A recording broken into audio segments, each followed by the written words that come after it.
nutrition is certainly one of those things that I am quite passionate about anyway, okay?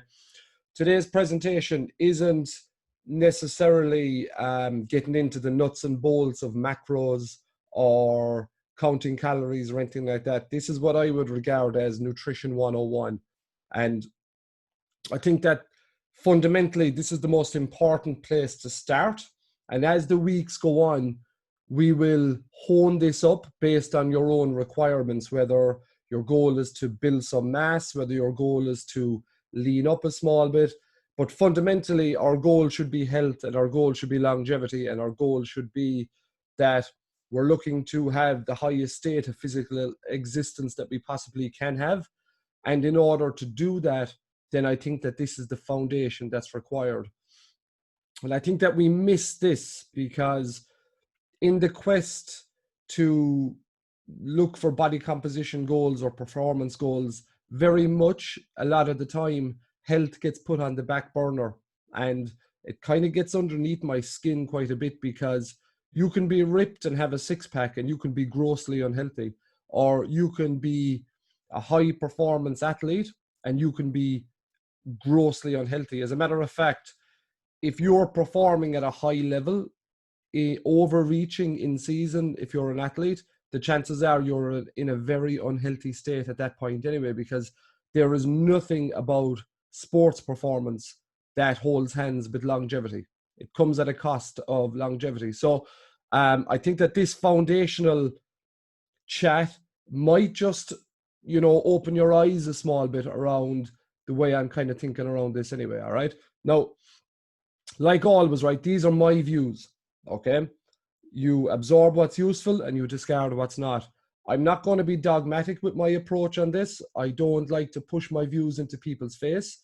However, I do feel that it's important that I fly my own flag and I at least spark some interest, or at least maybe a level of critical thinking among you, so that when you see things, you might just think outside of the box, or maybe we do already anyway, okay? But again, I can't stress this enough. I don't want to be dogmatic with my approach. I feel that when it comes to nutrition in particular, people definitely sit on a cult, right? And I'm going to reference a couple of books throughout this presentation. And the first one I'm going to reference is a book called Diet Cults from a guy called Matt Fitzgerald, okay? And it's very light reading, but what he does is he brings you through essentially every diet fad, sorry, I'll just admit Siobhan in here, lads. What he does is he will bring people through, or he brings the readers through the different diet fads throughout history. And he goes back to the story of Adam and Eve and eating an apple, and how straight away from the first part of our existence, whether you're believing that, I'll just mute Siobhan, whether you believe in that line of evolution or not, but either way, from the first time we eat an apple, we have this negative relationship with food. And he goes through everything from veganism to carnivore to ketogenic diets to Weight Watchers to paleo diets. And essentially what you notice is, and he's dead right, it becomes a cult, okay? And people like to belong to some form of thinking or some form of a value system. And that's very evident now. And even on this call now, some of us might even have ingrained thought processes around how you believe the best optimal diet is, okay? And like, if you ever meet a vegan, the first thing they nearly tell you is that they're vegan, so they're very proud of that, right? If you meet someone who's carnivore, one of the first things they'll do is tell you that they're carnivore, and they speak about that, right? And the thing about it is that I'm not saying one is right or one is wrong. However, what I am going to do is I am going to certainly give you my views on things anyway, okay? So this is my starting point all the time, and people who would have seen me present before would have seen this image, and this is called the waterfall, right? And essentially, this is the starting point of anything, okay? And if you look at this, it's identity, values, beliefs, actions, and strategies. And I think the major problem, okay, and I'm going to give you a simple working example. If you look at someone who's trying to cut body fat, I'm not going to say lose weight because that's not an accurate description. But if you look at someone who's trying to lose or cut body fat, right, And let's just say in January, they jump on the bandwagon and they follow, I don't know, Operation Transformation, right? Well, straight away, what they do is they get a strategy. And the strategy is they're going to weigh themselves every Friday. They're going to go out walking with some of the leaders, and they're going to cut their calories down to 1,500 calories a day. So they have a strategy. And then if you go one step up on the waterfall, they have an action plan. Their action plan is that they have a plan around nutrition, they have a plan around exercise, and they have something to go by. But if you go higher up that waterfall, you have beliefs, values, and identity. The problem is they never touch on the deepest level of their existence, right? So you take Mary, and this is hypothetical Mary, and Mary is the first week in January, and she decides she wants to lose a couple of pounds, and she watches Operation Transformation, and she teams up with Nora, and the two of them decide that they're going to work together. They have their strategy and they have their action plan. And for the first week, they go for their walk, they cut their calories, and they weigh themselves on the Friday. And they see that they're down a kilo, and they're delighted with themselves, right? So then they move into the second week in January, and all of a sudden they do the very same thing, and they weigh themselves, and they're down half a kilo. And they start thinking, oh, I'm a small bit disappointed, but look, I'll persist. I have 1.5 kilos lost in 2 weeks. And then they move into the third week in January, and they do the very same thing, and they jump up on the weight scales at the end of the week, and all of a sudden they're the same weight that they were week one. And now Mary starts to think to herself, she starts thinking, okay, well, you know, I was never really athletic in school, and I have 3 kids, and I'm in my mid-40s now, and, you know, half the people who are doing this are after falling off this as well. So maybe I'm, you know, maybe I'm never really destined to lose this weight. And the problem is that she never touched on her identity, her values, or her beliefs. So what she done was she started from the bottom up instead of the top down. And I firmly believe that change starts at the very, very, very top level, an identity.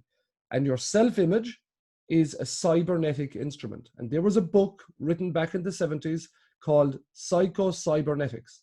And a cybernetic instrument is something that stops something going off a deviated path and resets it onto its course of action. So for example, autopilot on an aeroplane is a cybernetic instrument.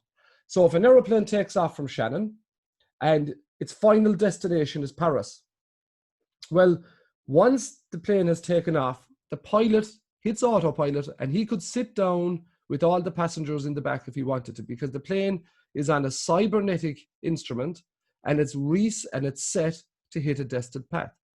Now, if turbulence hits that plane, the plane is knocked off path, but straight away, the autopilot kicks in and resets it back to its end goal of Paris. Now, your self-image is a cybernetic instrument. And what I mean by that is, if you think that you're overweight, that you were never athletic, that you're never going to lose the weight, then all the strategies and action plans in the world will never work, because you will always bring yourself back to your destined cybernetic self-belief position. And that's why every year Operation Transformation has the same people with the same plan in the same position year after year after year after year. And 6 and 7 years later, I will meet the very same people who are doing the same things. The problem is that they never go deep enough to really confront their identity, their values, and their beliefs. And when you start from the top down, like a waterfall, the stronger you are at the top, the deeper you are at the bottom. And then everything becomes crystal clear about where you're going. And this applies to anything in life, but I decided to use it this morning around this concept or this narrative of nutrition, okay? And it just doesn't apply in fat loss, it applies in every aspect of life, okay? So when we talk about nutrition, this is my overview of the key areas that we would use to nourish ourselves. And first one is energy. We are energetic organisms, and no food will ever serve anyone who's locked into a consciousness of negativity, self-loathing, illness, or a poor self-belief. And I have seen this time and time and time again. People put all their time into counting their calories, watching their nutrition, exercising, but they're still locked into this negative self-image and this negative energetic plane, and they never, ever, ever, ever get their results. So the problem with energy is, right, we can measure what's on the chemical plane, we can measure what's on the mechanical plane, but we can't measure the energetic plane as well as we can with the other two. So therefore, for some reason in our society, we don't measure it. But in my opinion, energy is the highest form of existence. And we all know what that feels like, consciously and subconsciously. Like, you've been in a room with someone who you have to be in the form to meet. I'll put it that way. You really have to be in the form to deal with them on a given day. That's energy. That's all that is. That's energy. And the other side of that is, we've all been in the room with someone who lifts us, someone who makes us feel good about ourselves. That's also energy. That's why when I'm working in the team environment, I think everyone is a psychologist, and it goes beyond the team environment. It goes into everyone is a psychologist. We'll all go to a shop today. The person you meet behind the counter in that shop, they're a psychologist. They can either lift you up or drop you down. Everyone has the ability to be a handbrake or an accelerator in your life, to stop you and halt your momentum, or to encourage you and help you drive forward. And that is energy. That is the most important form of human existence, in my opinion. And it comes back to how we cook our foods. It comes back to how we live our lives. I had an unbelievable chat with a guy called Adam Kavanagh on the podcast this week. And we spoke off air in depth about this, and we'll do a second follow-up podcast. I put his chat on our social media pages this week. And essentially, this was a guy who was working in the coal mines of Northern Australia, was earning a tremendous amount of money, but who got sick. And he had like metabolic dysfunctions, thyroid issues, went down the route of having the doctors tell him that he had to have medication, that he had to get operations. And he started to study himself. And what he does now is he lives out of his van and 100% lives off the land. And he's like 7 years living in the outback in Australia. And he spoke about the energetic sense of the food he eats and the energy that comes from the food he eats. And he eats plants, he eats meat, he eats whatever he can kill, essentially. And he speaks about freedom. And the ironic thing is, we work 50 weeks of the year to get 2 weeks off to do what he does every day, which is wake up with complete freedom to do whatever you want. And he lives that every single day of the week. But he spoke really deeply about the energy of the food, and he spoke about the time he spends with the Aboriginal people and how they really value the energy of the food and how they prepare the food. And if they burn food, then there's an element of destroying that energetic sense, right? The second level is movement. Stagnation is death. You could have the best digestive system, you could have the best gut flora, you could have the best heart rate, you could be really, really fit.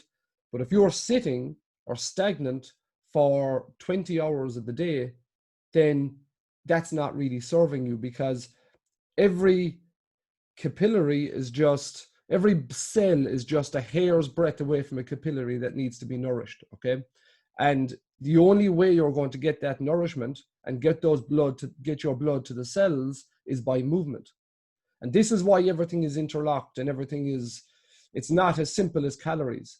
Everything is deeply ingrained. Like, my point here is, you want to be nourishing your blood, and you want to be circulating the most nutrient dense, the most nutrient and mineral dense blood as you possibly can throughout your body. So you could have lots of movement, but you could be just circulating gunk and crap around your system, and it's not going to serve you. But the other side of that is, you could have the really good nutrition, but not moving, and you're not circulating. So it's important that we interlock them and we think critically about this. The next thing is breath. And I would have breath in somewhere around the middle in terms of the key areas to nourish cells.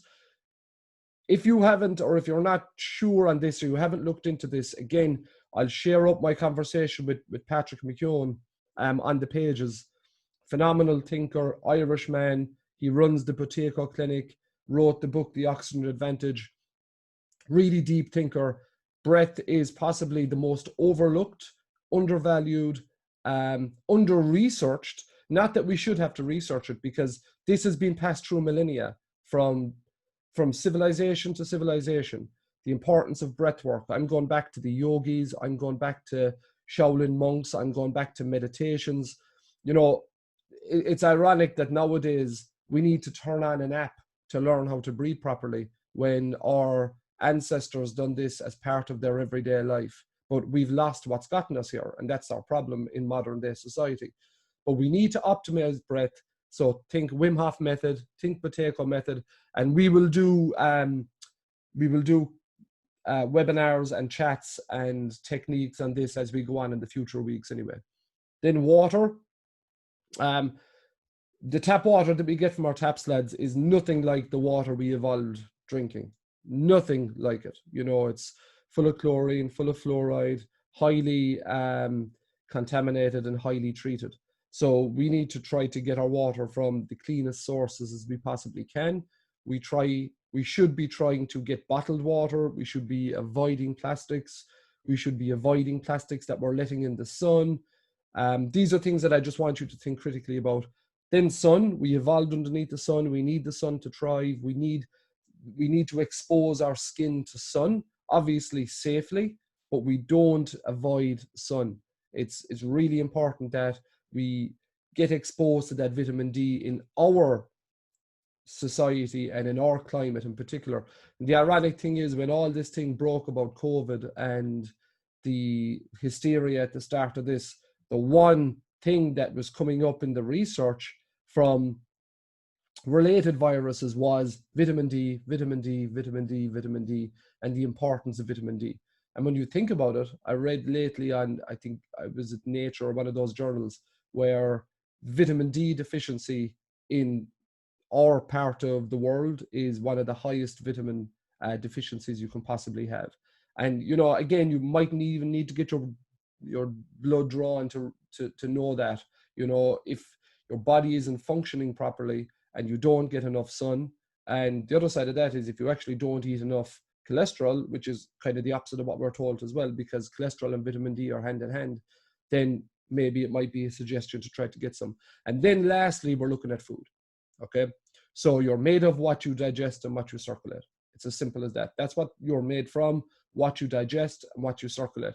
And it really aggravates me and irritates me and gets underneath my skin when I see crazy stuff like, you know, young people who are trying to put on mass, fucking being told to eat Cocoa Pops after their training sessions because it pushes insulin, and insulin is highly anabolic. And yeah, there is some theory to it, but it is a grossly unhealthy way of achieving your goals. Really unhealthy. So again, the theme here is nature's food, nature's food, nature's food. We need to look after our systems. And again, I'm going to speak about that as we go on in the presentation. Okay, so this image here to the right, and this is possibly the most important thing I'm going to say, right? How we think about our food will have a massive impact on the choices we make, okay? And again, if people have heard me present, I've always used this image because, again, I think it's really, really important that we point this out. In modern day society and in the modern world, there was a time where on the, you know, the canals of Venice, that the war was for spices. There was a time that the Romans and the British Empire fought over land. You know, even more recently, the Russians and the Americans had the Cold War over the race to get to space. Nowadays, the war is on our attention, and that's what I see. That's how I see the world. It's a war for attention. It's a war for our minds. And, you know, my simple story I'm going to tell is, and again, I've told this before, I watched the Champions League final, and for a person who makes his living out of sport, I actually don't watch a lot of sport, but that's a different story. We were watching the Champions League final, and I was sitting down watching the match with my second son, right? And he was about 12 at the time. And the ads came on at halftime. And the first ad was Betfair 365. The second ad was Budweiser. The third ad was McDonald's. The fourth ad was permanent TSB, and the fifth ad was petty power. So I was sitting down and I just let the ads run through and the analysis came back on. And I said to him, I said, Shane, did you notice anything about those ads? And he said to me, he said, yeah, the petty power ad was funny. And I said, yeah, it was funny. I said, but did you notice anything on a deeper level about those ads? And he said, no. And I said, right, in 2 minutes, you've been told to gamble, eat shit food, drink alcohol. When you lose your money, borrow more and gamble again. Now, that's what I saw. And it's not ironic that those 5 ads would be on at halftime in a Champions League final where, and I'm just going to make a complete estimate here, and I'm going to pull this, you possibly would have had 40% of the males between the ages of 15 and 35 watching that match. And what we essentially, or what, no, sorry, bad use of word, what they essentially done was they directed their message and their advertising around gambling, eating shit food, borrowing money, and drinking alcohol. And they are the actions and the behaviors that we're driven towards making, right? If we are living our lives with our eyes wide closed, you know. So again, these companies are really intelligent around how they market this stuff, around the athletes. They get to align themselves with their brands. You know, McDonald's will align themselves with the Olympics. You know, Supermax and Papa John's will align themselves with high-end and elite sport. The only company in that picture there that I do like any kind of a wing off is I admire Red Bull in one side of their business in terms of, you know what I mean, they are very innovative in terms of some of the things they do, but their product is a disgusting burden on society and humanity, if I'm to be honest about it. So anyway, my 5 commandments, okay, and I'm going to break into these individually, and this is the theme of today, right? Number 1, create awareness, okay? What is advertised as healthy is not always healthy, so we need to shift our thinking. And the thing about it is this, lads, right? If I give talks in national schools and I speak to 6, 7, and 8-year-olds, and I'll play a simple game, okay? I'll say, right, put your hand up if the food is healthy, leave your hand down if the food is unhealthy. And I'll just say, an apple. And every child in that room will put their hand up, and then I'll ask them to put it down. And I'll say, Coca-Cola. They'll all leave their hands down. Now, 6, 7, 8, 9-year-olds know what's healthy and what's not healthy. It's not a lack of education. Everyone on this call here knows what's healthy and knows what's not healthy. And me regurgitating all those healthy foods, I don't think is any real benefit to anyone. The issue is we have to create awareness around the images that are put into our heads through media, through advertising, and through popular opinion, so that we can scrape all that shite back and we can realize that, okay, come here, I'm going to just make a really solid choice here based on what I already know. And I have this little image here, and I just find this mind-blowing. Like, in our society, we have a fella here with, you know, a hamburger and Coca-Cola, and he's calling a fella with a cannabis plant a drug addict. Like, and he's got prescription medication at his feet as well. Well, I'm not saying that I'm not advocating smoking cannabis or anything like that, but my point is, to me, something that grows from the ground is far more close to nature than prescription medication or Coca-Cola. Like that, like to me, the deepest form of drugs are hamburgers and Coca-Cola.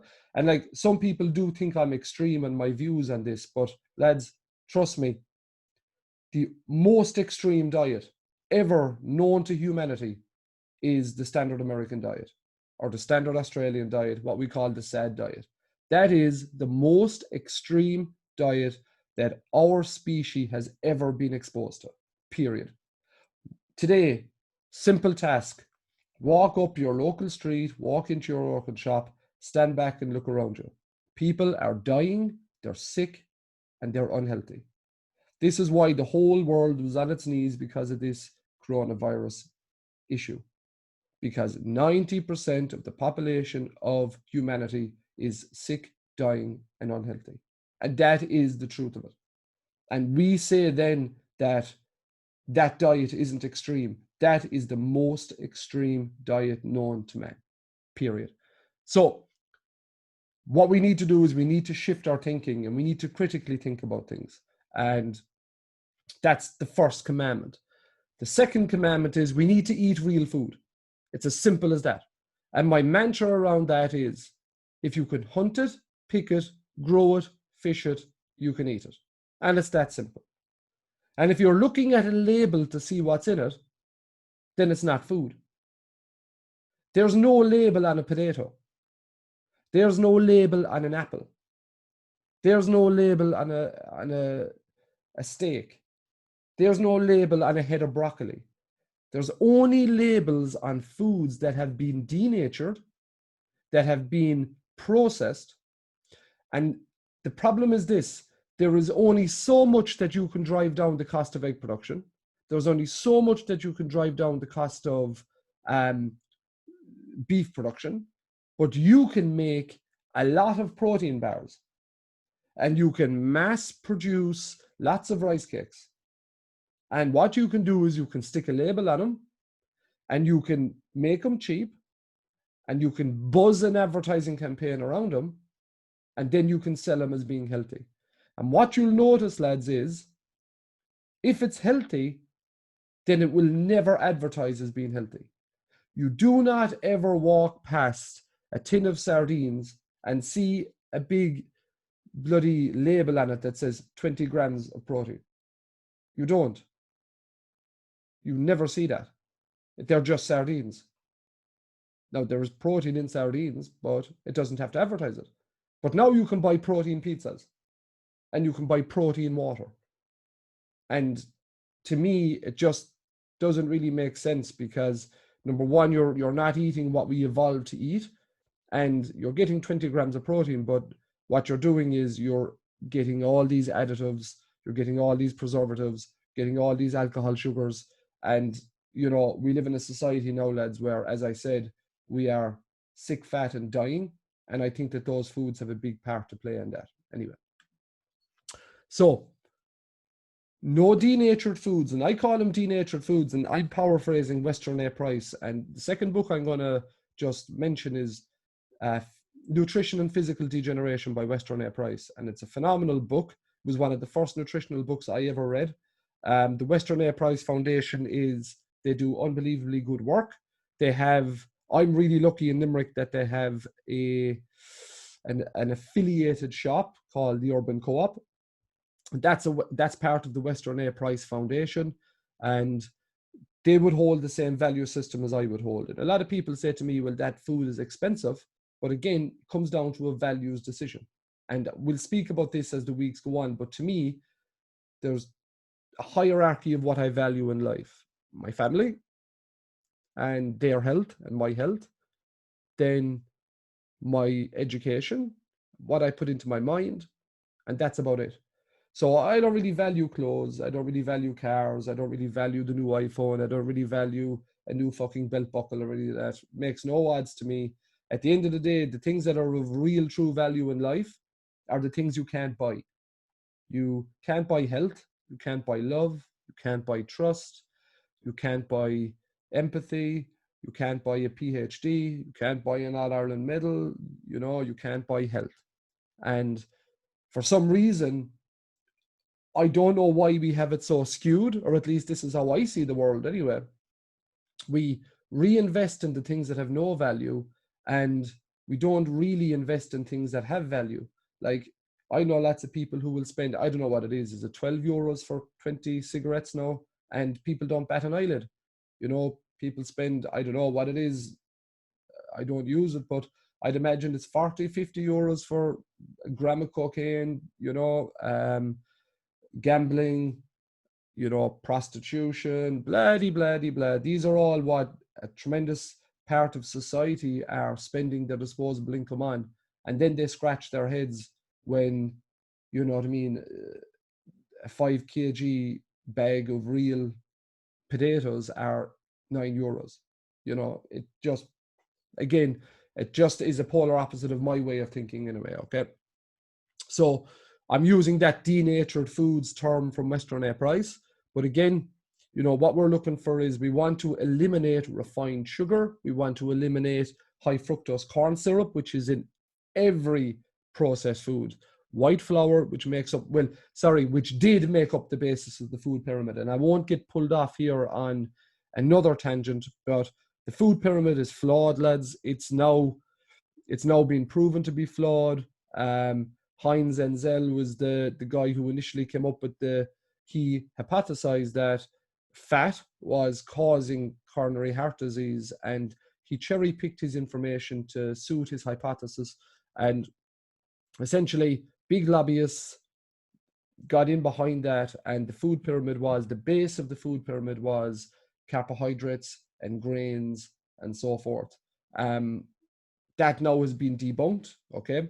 But anyway, and there's some really, really, really good cardiologists who spoke out very strongly on this, and I can share some of that stuff up. Refined vegetable oils, additives, there's thousands and thousands and thousands of additives in our processed foods, and processed meats. The big one there, lads, is refined sugar. Refined sugar is the one that we really want to try to avoid. But if you eat real food, if you go back to eating real food, then you don't have to worry about that.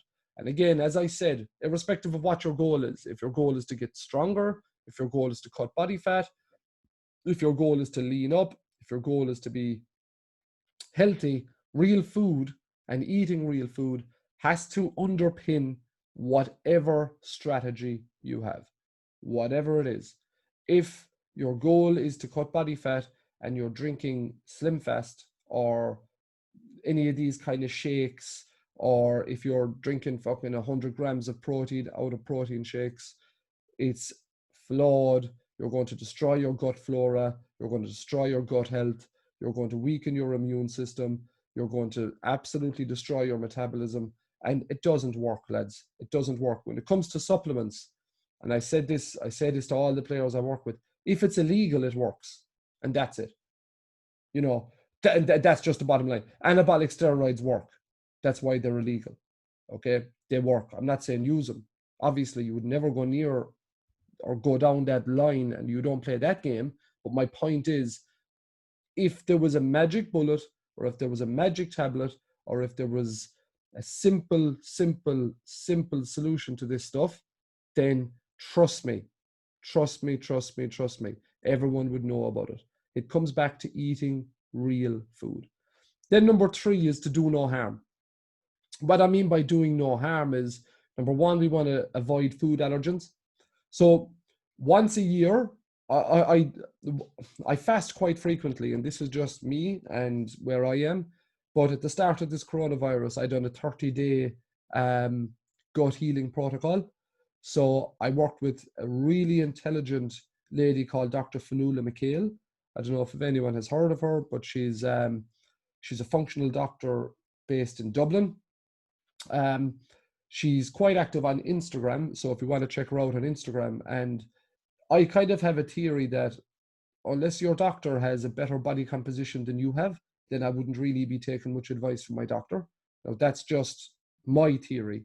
I think that I just think that the more you can express something, then the deeper meaning your words will have. And I've always, felt that. And I think that with the medical system, the same is true, okay?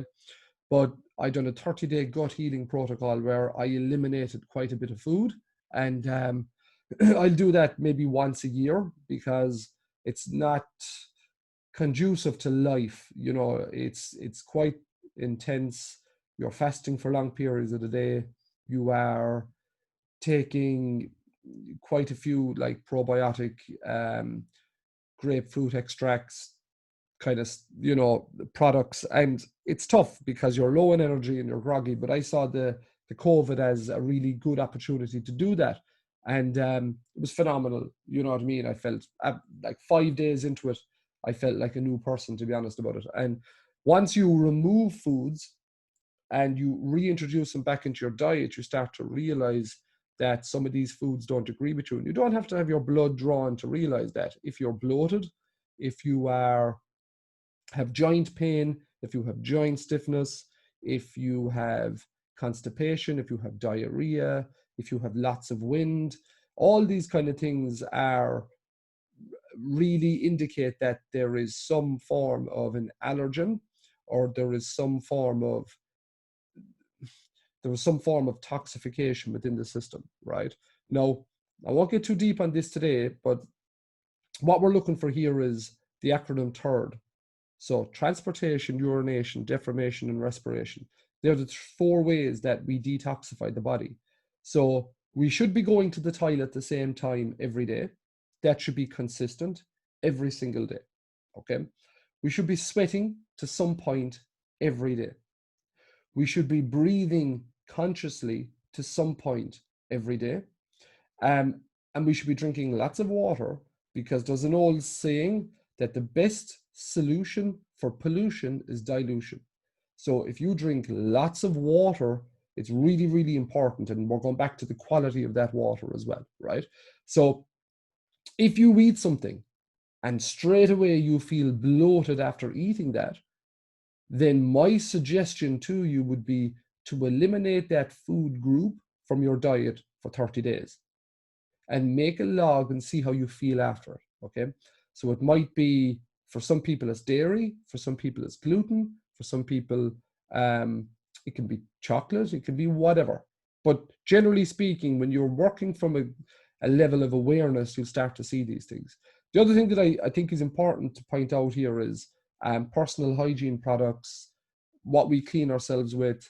These all lead to high levels of toxicity as well. Like I just can't understand how in this day and age we are still in a position where we will put the likes of Lynx, like what's in a can of Lynx? Like when we start to think critically about these things, what is in a can of Lynx? Like no one knows what's in a can of Lynx. It is 100% chemically derived shit. That's what it is. And what do we do with it then? We put it underneath our armpits, where one of the most important and largest parts of our immune system is our lymph nodes. And essentially what you put on your skin, you may as well put into your mouth, because your skin absorbs it anyway, okay? The same as your mouth will take stuff in and ingest it. So we put this and these products on our skin, and we allow these chemicals to absorb into our bodies. And the ironic thing is this, right? I said third was the detoxification pathways of the body. If you sweat, sweating is a detoxification method, right? This is going back to, this is going back hundreds of years. Sauna and saunas and heat therapies have been used since way before our time.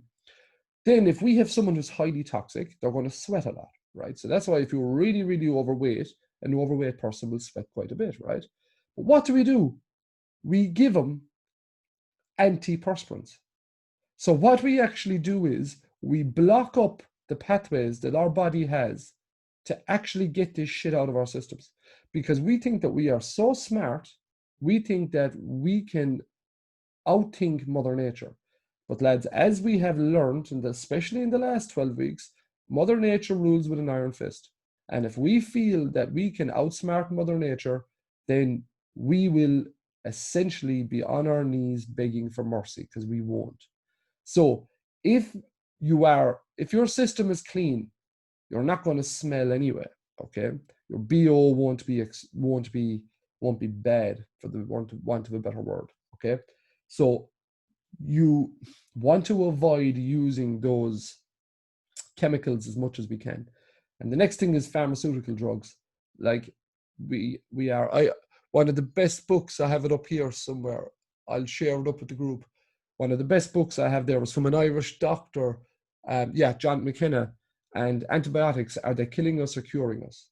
And it would really open your eyes to, when Alexander Fleming invented penicillin, when he got his Nobel Prize, he openly spoke about the dangers of overprescribing penicillin, because we will build up an immunity to it. And here we are now, where we have hospital-borne infections that are resistant to antibiotics. And this was the big fear behind the scenes with this coronavirus, was that we wouldn't have the immune systems to fight it. And the thing about it is, in many ways, what we have done is weakened our immune systems even more, because we have totally sterilized our environments. Everyone now is walking around washing their hands 50 times a day.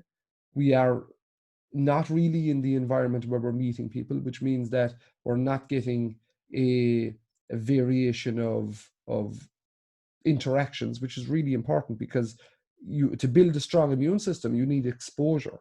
So the point that I'm trying to make here is antibiotics will save our lives. I'm not saying they won't. But if every time you have a sore throat or every time you have a cough, you go running straight for an antibiotic, then what you're doing is especially these broad spectrum antibiotics, you're killing all the gut flora in your system. And then we think that taking a probiotic will actually regenerate it. But a lot of the research now is indicating that we know fucking nothing about the gut microbiome. I mean, nothing. And that actually putting a probiotic back in after an antibiotic, is the latest research, might actually be doing more harm than good. So we don't know. We actually don't know. But what I do know is that we are made from tough stuff. We have come from tough stuff. And a sore throat for 2 days or a sinus infection for 3 days will not and does not require an antibiotic. Our bodies will fight it. Now, if it gets to the point where you cannot fight it, then that's the route we want to go down. But I was at a point in my life where I would go to the doctor because I was getting repeated throat infections. And my doctor would just say to me, "What antibiotic did I give you the last time?" And I'd give him the name of the antibiotic, and they'd say, "Right, I'll just give you a different one this time." And that to me is malpractice. That to me is, and ironically enough, the last time I went to the same doctor, a long time ago now, but I had a kidney infection. And he said to me, "Let's see if we can fight it," because he said it's probably not good to be giving out too many antibiotics. And that was after he was actually retiring nearly at that point. And my point is that we are tough and we'll get over a lot of that. And white devils are white sugar, white flour, processed dairy. They are what I call the white devils. Sorry, I don't call that. I'm paraphrasing Paul Chek. And Paul Chek is a phenomenal thinker when it comes to nutrition. He first opened my eyes to real deep thinking about nutrition. And he has a video series called The Dirt Facts. And he goes into soil science and how the importance of the soil that your food is grown in. And that if your soil is like monocultures are, where we're just repeatedly growing the same things, but that soil has to be fertilized with crop rotation. And like a simple example is, I had a player one time, and he came up. I always have to stay in my zone when it comes to this stuff as well, because we touched the nutrition in my undergrad, but I'm not a nutritionist, so to speak. But anyway, the nutritionist was there, and he turned around and said, "I'm suffering with cramp all the time." The nutritionist said, "Yeah, get spinach into your diet." And he said, "Right, okay, why?" And he said, "Well, spinach is high in magnesium, so that'll help you with your cramping." So your man said, "Fine." And he said, "Where'll I get it?" And he said, "Aldi or Lidl." And the athlete went off. And I remember I was just thinking to myself, now, I didn't want to outstep my zone, but my point in my own head was this: the spinach from Aldi or Lidl was probably about as useful as eating the cardboard that is on the book cover of the next book you're going to read. And I'll tell you why. There is no production plant in a head of spinach that allows it make magnesium. It will only draw magnesium from the soil that it's been grown in. So if it's been grown in absolute crap soil, then the magnesium content in that head of spinach is close to zero. Whereas if you can get magnesium that comes from organic soil, that comes from soil that is being respected, then the magnesium level will be higher than that. And that was my point in my own head. Okay, the fourth commandment is intermittent fasting. I think irrespective of what your goal is, and I know we have a broad spectrum of people here, And this will be taped to go out to the rest of the crew because they're in America and Australia and all over the place, and the times don't suit with some of these. But anyway, I think fasting is very therapeutic. It's something that, generally speaking, on Sundays, I generally will do a 24-hour fast and I don't take food. What I want to do and what I get out of fasting is I reset my insulin levels, okay? I think that the Spartans had an old saying that you should only eat what your body can digest. And in modern day society, we are overfed and undernourished. And modern day sports nutrition would have you eating jelly beans before a match and would have you eating drinking Monster energy drinks before you train and all these kind of things. And I think if you have to do that, if you have to take a pre-workout to train, then there's something in your approach that's broken. If you need a lift before you train, then go home and get some extra sleep and go to bed, because there's something in your approach that's broken. We need to be in a place where the systems of our bodies are working optimally, that we don't need these things, okay? So if your goal is fat loss, definitely get on intermittent fasting, right? If your goal is health, definitely get on intermittent fasting. If you are leading into a championship in the next couple of weeks and you're going to have 5 to 6 training sessions, don't do intermittent fasting, okay? So I want to be very clear on that, and I'll tell you why now.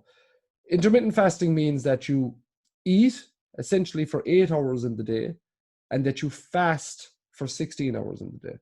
So your eating window can be any time. Generally, people will go from 12 in midday till 8 in the evening. And that will be their eating window. But then they will fast from 8 in the evening until 12 the following day. Number one, it's not a diet. It's a pattern of eating. That's all it is. It's just a pattern of eating. That's the first thing.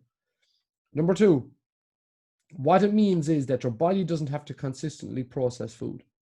So your digestive system actually gets a chance not to have to work, right? There's a metabolic and an energetic cost to your digestive system and these bodily functions having to be constantly working, right? So when you actually stop having to absorb food and digest food, you start to shift your nervous system. You start to shift your rest and digest, which is your part of your anatomic nervous system. I won't get in too deep into this now, but trust me, you will feel fantastic. You really will. I know some people on the call have played at intermittent fasting. I've done 24-hour fasts, I've done 48-hour fasts, and part of that 30-day thing I done at the start of COVID, I done a 3-day fast. And that 3-day fast was essentially just warm liquids. I could have one coffee, organic only. And the first day was hard, but by the end of the 3-day fast, I actually felt like I could have ran a marathon. I have done, probably some of my strongest lifts have been in a fasted state. But what you're doing is, it leads us into number 5 here, is you're controlling your insulin. Now, to me, right, and I won't get too deep in this today, all right, our hormones play a bigger part than anything else in our nutrition. What I mean by that is this: people think it's calories in versus calories out. And I'm not saying that there isn't some merit to that, right? But it is not what people think it is. So if it fits your macros is the common mantra when it comes to the fitness community, right? And what that means is, if your macros, if your energy expenditure and your metabolic rate means that you can have, let's just say, 2,400 calories a day. If it fits your macros means that you can download MyFitnessPal, you can have a McDonald's, you can have Coke, and if you can have all that shit, but if you stay within your macro content, which is your proteins, your carbs, and your fats, then you lose weight. Now, in theory, you will, because the law of thermodynamics would state that it's an energy exchange. It's calories in versus calories out. But in reality, we are really shortchanging ourselves as a species if we think that it works like that, because it doesn't. You can give a 15-year-old boy and a 15-year-old girl the same amount of calories based on their requirements, with the if it fits your macros mantra, come back in 6 months and they'll have 2 completely different body types. And why is that? It's because of hormones. The girl at that point in her life is going to be pushing estrogen. The boy is going to be pushing testosterone. And those hormones are going to affect the energetics in the metabolism on a way deeper level than the macros. And people, for some reason, just seem to either ignore this or not look at this. Charles Poliquin was the first man to kind of bring this to the fore with biosignature modulation. This is real, okay? And reducing your carb intake will help you to control your insulin. And controlling your insulin is the key to not just fat loss, but to health and to longevity as well. So when we eat, right, so I'll rewind here a small bit. We have 3 macronutrients. We have proteins, we have carbs, and we have fats. Now, I will go in later weeks into breaking these down into a more simpler way of thinking, right? We have proteins, we have carbs, we have fats. A protein would be like a chicken fillet. When we eat a chicken fillet, we break that down into amino acids, right? That's what it breaks down into, all right? Those amino acids will trigger an insulin response, but not as strong as carbohydrates, but it will definitely trigger an insulin response. When we eat carbohydrates, we break that down as glucose, glycogen, and they trigger an insulin response. When we eat fat, we break that down into fatty acids, and it doesn't trigger an insulin response. This is actually the ironic thing about it, because we were told for so long that fat makes you fat. And that is such a flawed concept. So what is insulin? Our pancreas releases insulin, okay? Insulin attaches to the receptor sites in our cells. It unlocks those receptor sites so we can draw sugar from our blood and put it into storage, because your body will do whatever it can to keep the blood clean. Your body does not want to be circulating shit around your system, okay? That's back to what I said at the very start of this, okay? Your body will do whatever it can to keep your blood clean, so it'll push that sugar from your blood and into storage. That's if you're lucky. So if you actually have a small bit of body fat, it's actually your body's way of storing that. And that's actually a natural process. If your body isn't doing that and you're consistently pushing that shit around your system, then you are even sicker than a fat person. And that's not being, condescending to anyone, but that's the truth of it. You're even sicker, right? So what we need to do is we need to control the amount of insulin. Of course, type 1 and type 2 diabetics will have this issue. So it's like this. If someone knocks on the door here, the first time someone knocks, you'll have a look at the door and you'll see who's there. Then that happens a second time, you might just look over your shoulder. That happens a third time, you might look. If this is happening all day, eventually you'll just ignore it. And that's what happens with type 2 diabetes. You become insulin resilient. You ignore it. And then you get to the point where you have an issue. Now, it's a metabolic disease. It's reversible. Something Parkinson has a book where she reckons that she will cure diabetes, like it's a 6-week disease. If you do not metabolize carbohydrate well, you stop eating carbohydrate. It's just that simple. There's no real science to it. And when you can control your insulin, then you start to control all these major systems in your body, because insulin is highly anabolic, right? And this is where the confusion comes. Yes, it is highly anabolic, right? But anabolic means that stuff grows, okay? That's why many cancer patients now, alternative therapy is they will get them straight off carbohydrates. They will get them eating lots of fat. So now you're producing ketones as your preferred fuel source. Your brain functions better on ketones. That's why like people who have epileptic issues and neurological issues, like there's a lot of research there around the ketogenic diet and epilepsy, because the brain will function better on ketones, okay? So when you get into this space where you're producing ketones as your natural or your preferred energy source, now all of a sudden you don't have to, or you're not relying on this insulin. So you're not getting these dips, these ups and downs. So how do we get into a ketogenic state? And for the on the outset, I'm not advocating a ketogenic diet. I'm just putting out a concept, right? You get there by fasting because you're controlling, so your resting insulin is going down, or you get there actually by eating lots of fat. Now, it's not for everyone. If you're pregnant, you don't want a high level of ketones and so forth, but that's a conversation for another day. But we need to learn to control insulin, because if we don't control insulin, insulin will control us. And what that looks like is this. You wake up in the morning, you have Cocoa Pops and brown bread and jam, right? So all of a sudden, you have your resting insulin, it gets spiked up, and then it drops down, because what goes up comes down. Then at, let's just say 10 o'clock lunch, you have a cup of tea, 2 spoons of sugar, and I don't know, a sandwich with some kind of a relish on it, whatever. So now all of a sudden you're getting another shot of insulin up, now you drop down. And you end up with these spikes consistently all day where you're up and down and up and down and up and down. And that's your insulin levels, and that's your spikes in insulin. And these are the conversations that we really need to try to have. And that's why intermittent fasting is a very, very good strategy to try and help you to control that. Okay. Now, every book is a coaching book. Every book is a nutrition book. Every book is whatever interest you have. Okay, you can take something from it.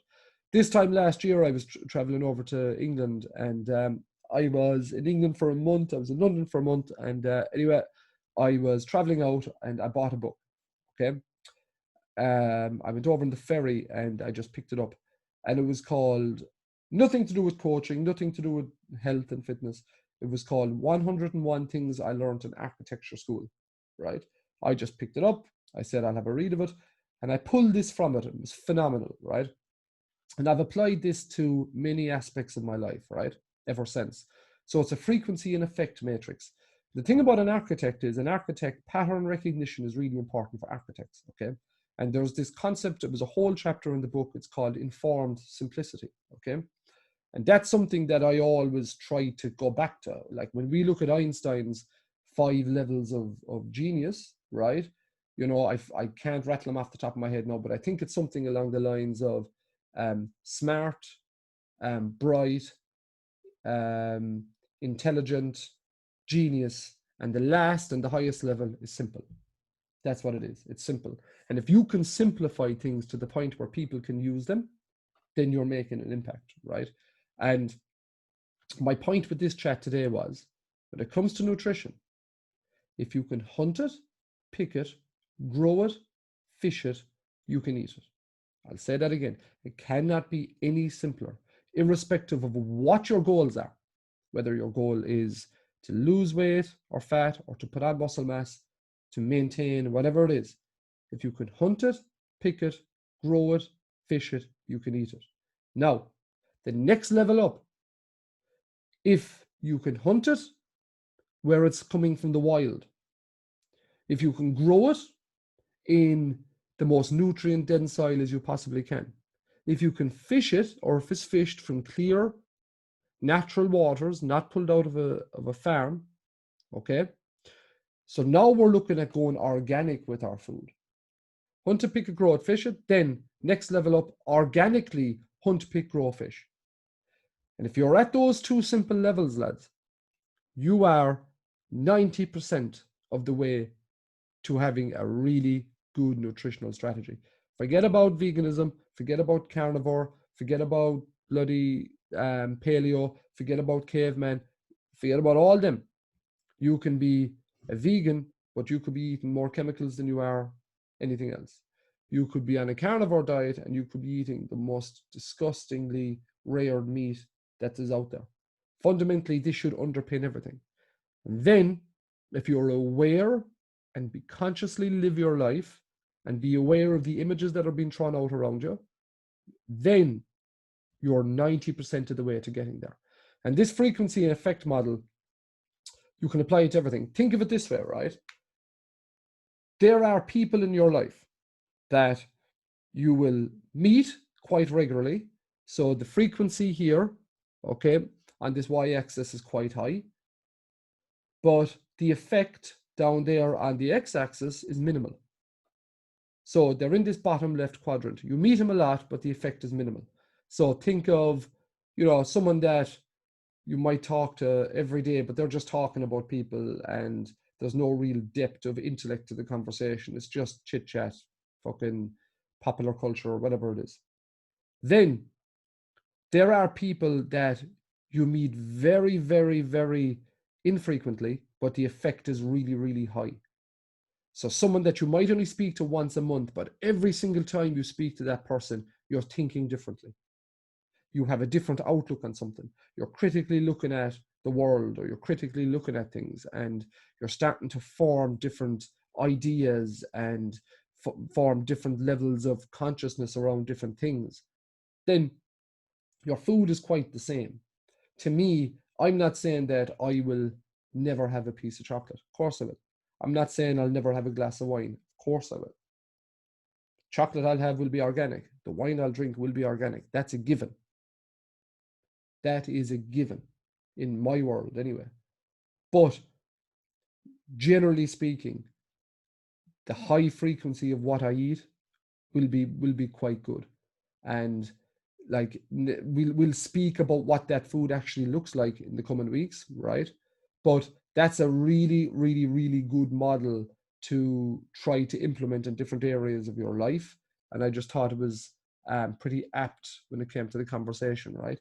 So just mentioned resources here, okay?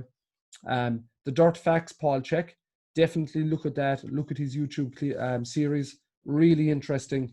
He's a very interesting fella, right? He actually has Living 3D with Paul Check is his podcast. Very deep, very spiritual. Kind of goes a bit over the top with some things. I think he has 3 wives and they all live together and whatever. But he has, when it comes to nutrition, he's one of the leaders in the world. There's no doubt about that. The GAPS diet by Dr. Natasha Campbell McBride. So GAPS stands for gut and psychology syndrome, I think it is. Really, really good information on that. Matt Cooper Diet Cults, I mentioned that. It's good to have a read of that if you want to have a light read on stuff. Nutrition and Physical Degeneration with Western A. Price. The Urban Co-op in Limerick, if you do happen to live in around Limerick, is a great resource for you. If you don't have something like that, if you're down in Cork, I know some of you are. I know like the English market in Cork would have, there's some very good markets down there as well. Or more importantly, lads, and this is my long-term goal, is like food is free. And it kind of leads me on to Adam Kavanagh, and that's the biggest thing I learned from chatting with Adam during the week. Like, food is free, whether we want to hunt it, pick it, grow it, fish it. That's our priority and that's our prerogative. But it is free if we have the resources. I know Siobhan's husband does a lot of it, but if we have the resources to actually go about aligning ourselves and developing the skill sets to allow us to actually be able to produce it. Okay. In very, very simple terms, lads, today was about creating awareness around nutrition. It was about creating 5 simple commandments to live with when it comes to nutrition, and they underpin everything. And we'll talk about different strategies as the weeks go on, but they are fundamental nutrition 101, if that makes sense. Okay. Does anyone have any questions on that, lads?